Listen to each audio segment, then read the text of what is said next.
Um, Bill, there's been talk of constructing an approximately $10 million state-of-the-art public safety facility that would house the police and fire departments for at least 5 years, maybe more. I haven't been here that long. But some money has already been spent on the design and is certainly a priority among employees in those departments. But can the city afford it right now? If so, explain what you think should be the best way to steer this major project to completion. And if not, how long do you think it should be delayed, or should departments make do with what they already have for an indefinite amount of time? Hawkins, that's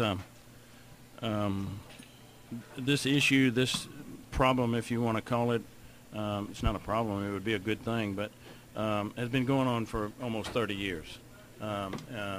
We've been talking about it in council meetings. We've been talking with department heads, fire chiefs, police chiefs. As director of planning and engineering, we had these discussions years and years ago. Even in 1983, when I was hired, we were having these discussions. I can remember Pat Scott as our fire chief and bringing these, remember these great big circled diagrams of where we should have fire stations, because ISO, the people who control or review how we do things, so that our insurance rates will be kept down. But I remember him bringing these pictures and us trying to decide where would be the best place to put fire departments and police departments and these type of things. So it's been something that's been going on for a long time.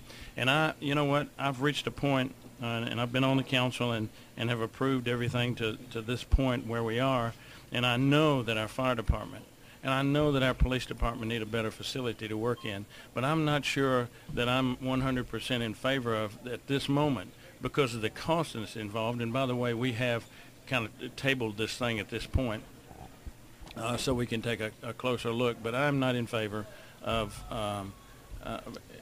spending this much money right now to have a new facility. And I'm not so sure we need 2, 3, and 4 facilities all over town to do this. I'm not sure we can't do it with one facility, because once again, if we can keep intact the number of firemen and police officers that we have now, and through some other methods take care of the city, then we need to look at that.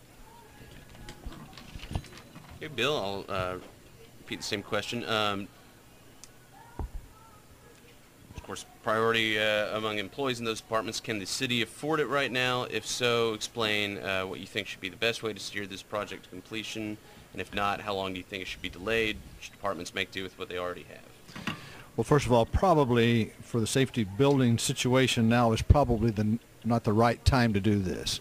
We have done some design work. Those design works will keep. I mean, they're not going to go out of date. Also, I'll tell you, City Hall, if you recall, used to be down where the police station is now, or right across the street from it.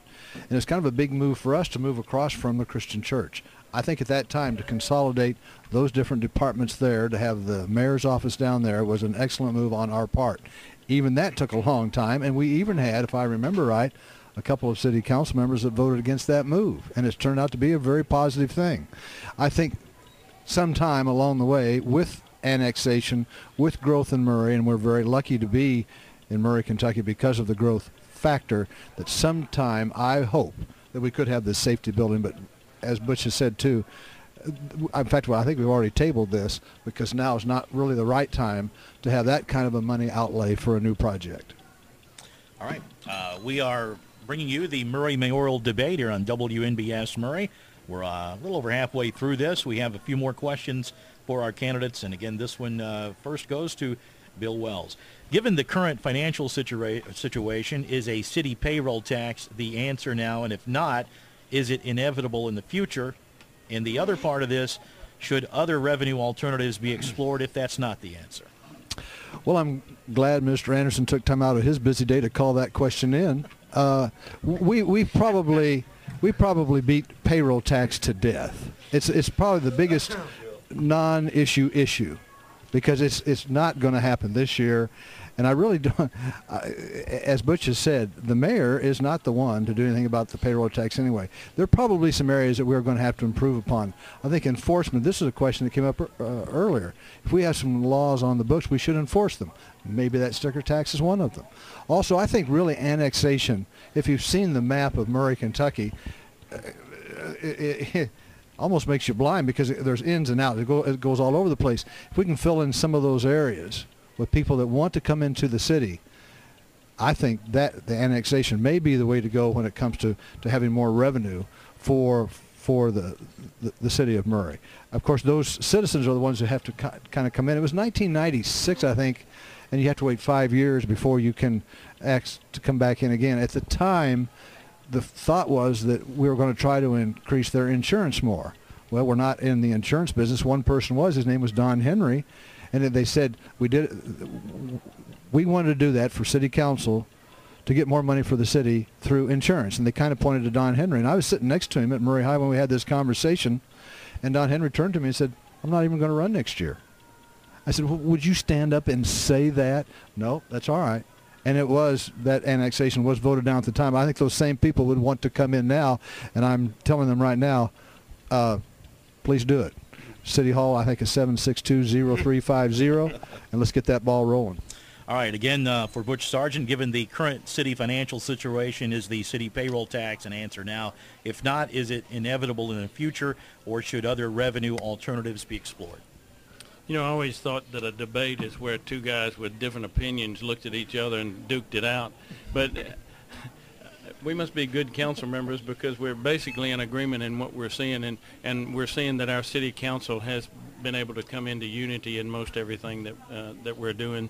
But we've been looking at this thing for a long time, and the payroll tax, like Bill says, is just not an issue right now. I feel confident that we're going to go ahead and make a budget this year, and we're not going to take any drastic steps towards anything. And the reason for that is because we haven't finished taking a look at the entire city of Murray, including our utilities. And sometimes we separate general fund from utilities, and we do that money-wise, but the entire operation of the city is very important for us to have a picture of and to be able to have a vision of and to see where this city is going. So, and when you're thinking about an overall budget of the entire city of $32 million plus or minus, or the general fund operation is like $7.5 million, somewhere in that neighborhood, there's there's quite a big difference between general fund and utilities. But still, the tax dollars stay in the general fund, and that's the money that we have to provide our police and fire protection. And when the police and fire take up, is it 83% of that budget? I mean, that's a large amount. Then we have the street department and what goes on at City Hall. So I'm not sure how you want me to answer this question. I've got a lot of ideas about what we're going to do to try to save money. And I want people to know the number one thing that we did as a council before we ever took this to the public, this issue to the public, is we looked at how to cut cost in city government. And what we found out is we've been cutting costs for 30 years. This city has been operating on a shoestring, really, and we've reached a point that something is going to have to change and something's going to have to be done. And as we, as a group, looked at what we could cut, the amount of money was not real significant to the overall budget when you talk about just cutting.